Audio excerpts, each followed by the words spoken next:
Merhaba. Bugünkü derinlemesine incelememize hoş geldin.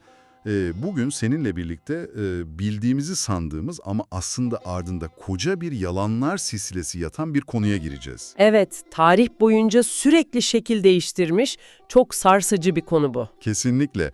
Elimizde gerçekten ufuk açıcı koca bir ezber bozan bir kaynak var. Alaeddin Şenel'in Irk ve Irkçılık Düşüncesi adlı eseri. Aynen öyle. Bu dosyamızda misyonumuz aslında oldukça net. Irkçılığın hani bize hep yutturulmaya çalışıldığı gibi genlerimize kazınmış biyolojik veya doğal bir gerçeklik olmadığını anlatacağız. Tam tersine eşitsizliği, köleliği ve sömürüyü meşrulaştırmak için icat edilmiş ideolojik bir silah olduğunu konuşacağız. Evet, bunu felsefi, sosyolojik ve psikolojik açılardan masaya yatıracağız. Hazırsan hemen başlıyoruz. Gerçekten de bu kaynak o günlük hayatta sıkça karşılaştığımız yüzeysel tartışmaların çok ötesine geçiyor. Tabii. Meselenin köklerine, o karanlık arka plana inmemizi sağlıyor. Başlamak için harika bir nokta. Şimdi hepimiz ırkçılığın kötü bir şey olduğunu biliyoruz. Doğru. Bu su götürmez bir gerçek. Ama bunun aslında nasıl bilimsel bir kılıfa sokulduğunu, yüzyıllar boyunca zihinlerimize nasıl ilmek ilmek kodlandığını hiç düşündün mü? İşte en kritik soru bu. Şener'in kitabında okurken beni en çok çarpan şeylerden biri şu oldu. Tarihte bilinin aksine kapitalizmin ve sömürgecilik öncesi dönemlerde bugünkü anlamda bir ırkçılık yokmuş. Yani örneğin Antik Yunan'da veya eski kabile topluluklarında biyolojik bir ırkçılık kavramı aslında hiç var olmamış. Evet, bu genelde insanların ilk duyduklarında çok şaşırdıkları bir detaydır. Değil mi? Yani ilkel kabilelerdeki biz ve onlar ayrımı ya da antik uygarlıklardaki uygar ve barbar ayrımı sadece kültürelmiş. Tamamen kültürel. Yani ten rengine, kafatası şekline veya genetiğe dayalı bir aşağılama sistemi insanlığın başından beri var olan doğal bir içgüdü falan değil. Kesinlikle değil. Fakat bir dakika, bu antik çağlarda herkes eşit ve mutlu yaşıyordu anlamına gelmiyor herhalde, değil mi? İşin aslı tam da burada düğümleniyor zaten. Nasıl yani? Antik dönemlerde ayrım biyolojik değil, evet, kültüreldi. Ancak bu o dönemlerde eşitsizliğin veya ezen ezilen ilişkisinin olmadığı anlamına gelmiyor. Sadece yöntemleri farklıydı herhalde. Aynen öyle. Sadece eşitsizliği meşrulaştırma yöntemleri farklıydı. Dönemin felsefi temellerine, örneğin Platon'un o ünlü Devlet adlı eserine bakarsak, orada meşhur metaller mitosunu görürüz. Platon mu? Hepimizin saygıyla andığı felsefenin babası sayılan Platon eşitsizliği mi savunuyordu?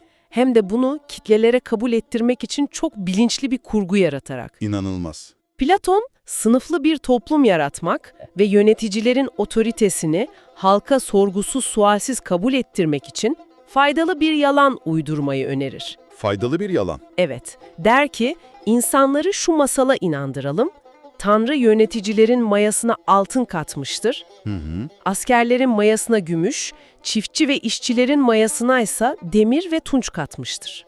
Yok artık. Yani senin doğan bu, Tanrı seni demirden yarattı, o yüzden tarlada çalışıp bana itaat edeceksin diyerek resmen kaderciliği sisteme entegre ediyor. Tam olarak bu.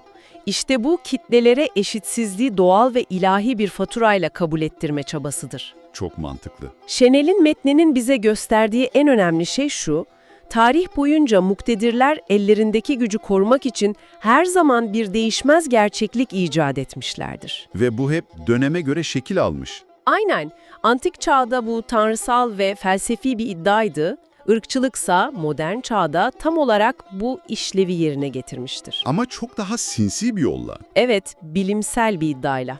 Tam da bu noktada o kaynakta okuduğum ilginç geçişe gelmek istiyorum. 18. ve 19. yüzyıllara. O kritik kırılma noktası. Aynen. Coğrafi keşifler yapılmış, kapitalizm yükseliyor ve sömürgecilik devri başlıyor.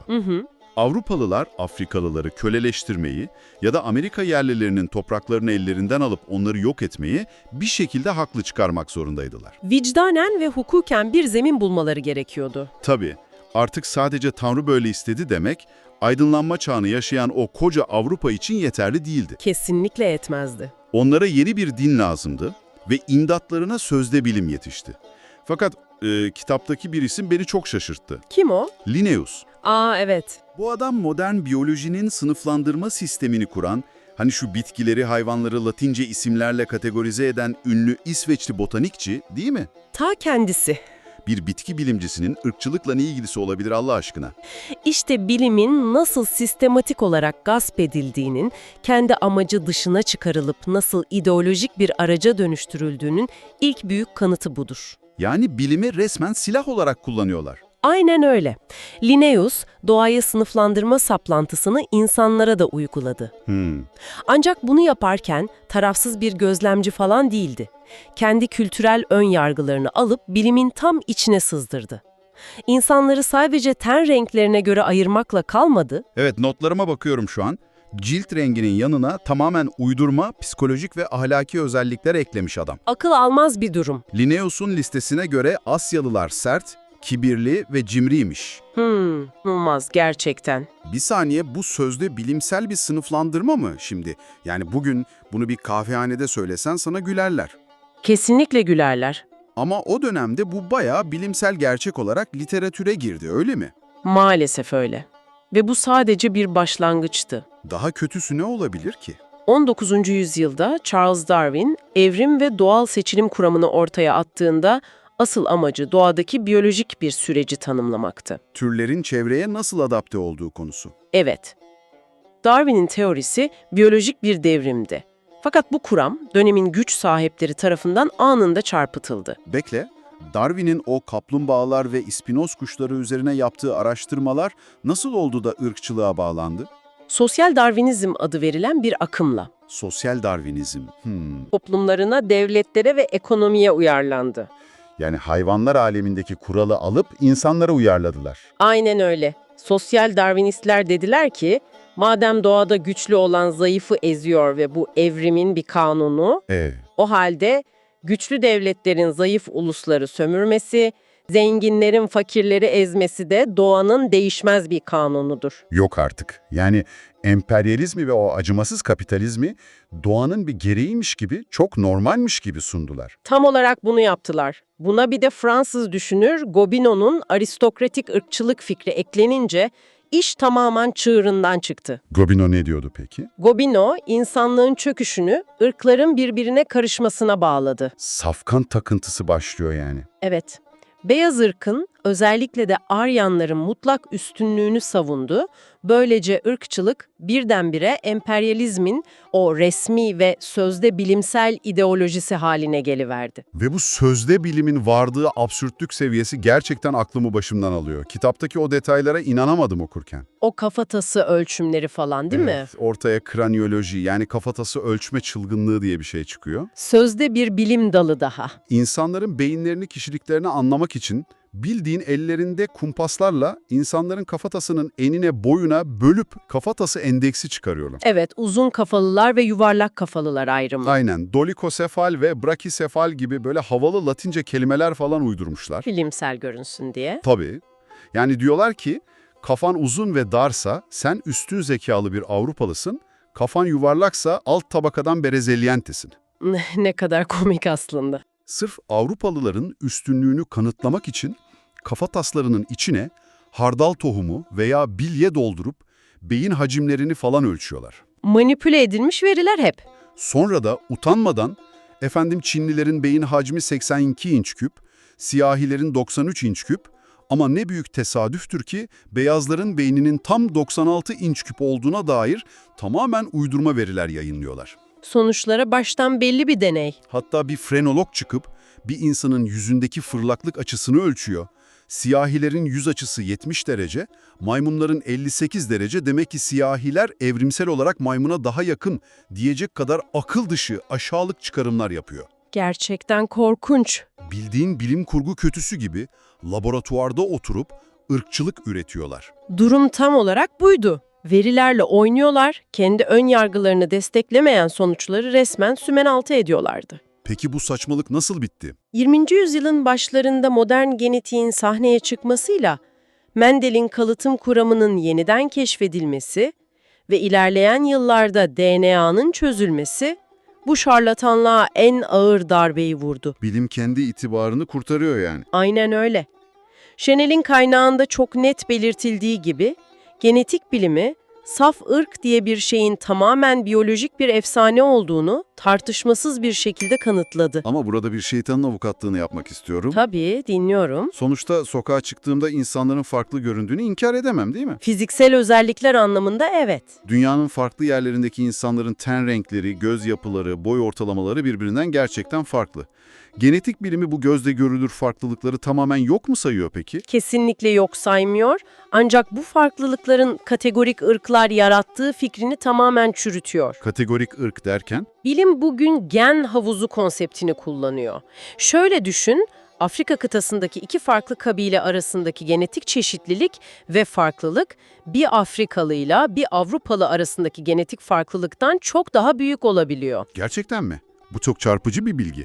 Evet, yani siyah ırk veya beyaz ırk diye böyle homojen, sınırları kalemle çizilmiş belli biyolojik kutular yok.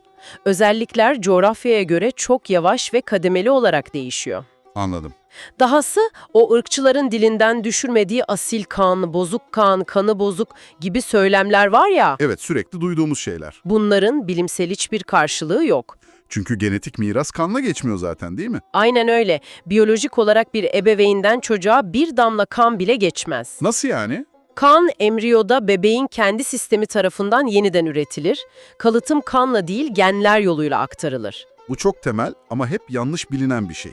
Ve en önemlisi şu, bir kişinin ten rengini belirleyen genlerle onun zekasını, ahlakını veya karakterini belirleyen genler arasında hiçbir bağ yoktur. Yani ten rengi geni, dürüstlük geniyle aynı pakette gelmiyor. Tam üstüne bastın. Melanin pigmentini kodlayan gen, senin dürüstlüğünü veya zekanı kodlamaz.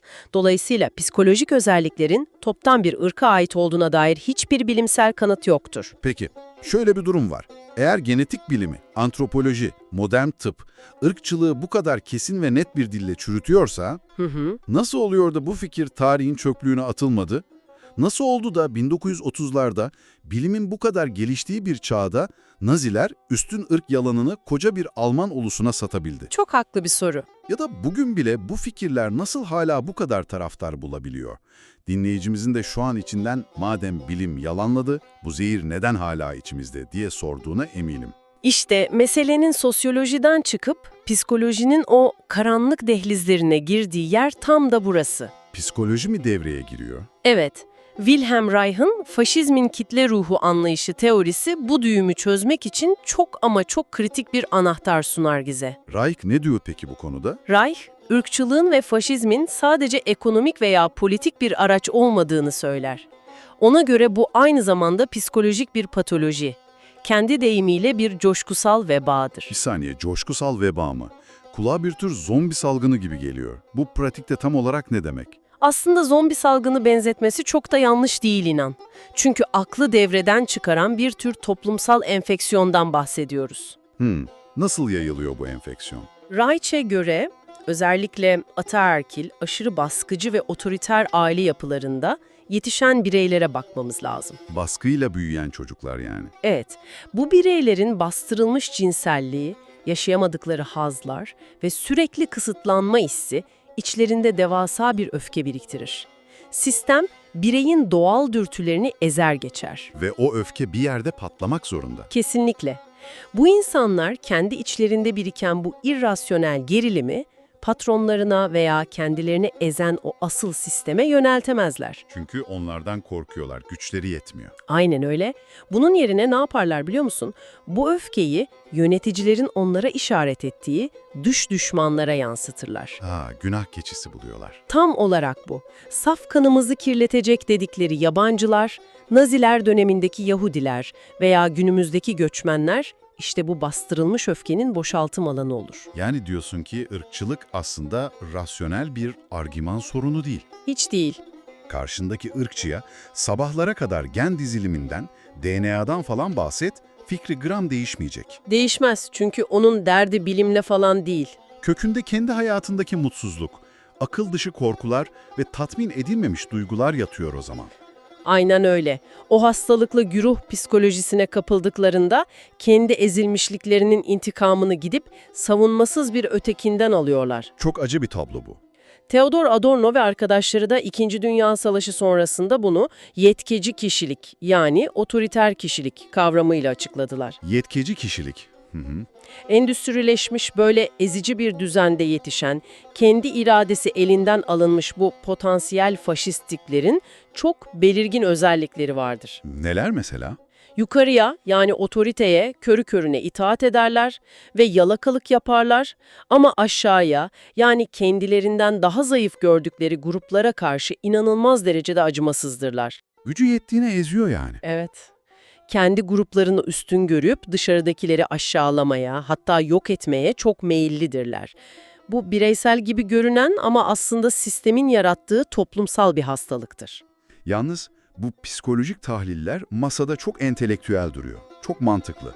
Ama işin gerçek hayattaki karşılığı maalesef sadece psikolojik bir hastalık değil. Maalesef işin bir de o boyutu var. Gerçek böyle etten kemikten kurbanları olan kan dondurucu bir vahşet pratiğinden bahsediyoruz burada. Evet. Chanel'in kitabındaki bazı yaşanmış örneklere geldiğimde kelimenin tam anlamıyla nefesim kesildi okurken. Yani senkronize bir cinnet hali bu. Amerikan güneyindeki linç olaylarından bahsediyorsun sanırım.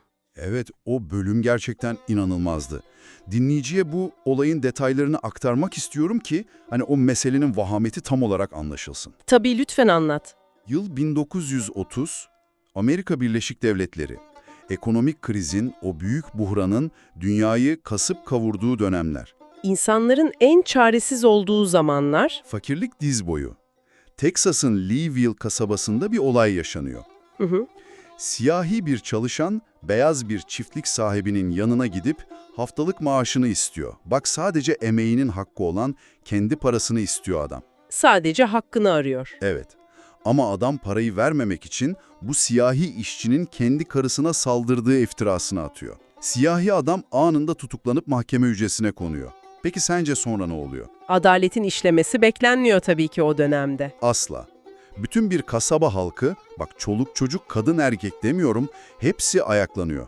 Mahkeme binasını resmen kuşatıyorlar. Korkunç bir güruh psikolojisi. Adamı korudukları beton hücrenin kubbesini sırf içeri girebilmek için kaynak makinesiyle dinamitlerle deliyorlar. Düşünsene. Gözleri dönmüş gerçekten. Onu oradan çıkarıp kasaba meydanına sürüklüyorlar. Orada asıyorlar, işkence ediyorlar ve canlı canlı yakıyorlar. İnanılmaz bir vahşet. Yetmiyor, bu kan susuzluğu geçmiyor onlarda. O hınçla kasabadaki 200'e yakın siyahinin evini ve iş yerini yakıp kül ediyorlar o gece. Toplu bir cezalandırma. Siyahi nüfusu kasabadan tamamen sürüyorlar. İşin hukuki tarafı daha da iğrenç biliyor musun? Orası hepten trajedi zaten. Olay sonrası sözde 44 kişi tutuklanıyor. 43'ü hemen serbest bırakılıyor. Bütün suç sabıkalı 17 yaşında bir çocuğun üstüne yıkılıyor. O da sadece bir yıl yatıp çıkıyor. Adalet sistemi tamamen çökmüş durumda. Ama bak, burası çok daha önemli bence. Aynı kasabanın resmi kanunlarında o dönem bir beyaz adam siyahi bir kadına cinsel saldırıda bulunduğunda cezası ne kadarmış biliyor musun? Ne kadarmış? Sadece $12,5. İnanılır gibi değil. Diğer yanda aynı suçun gerçeğini işleyen beyaza $12 bir ceza.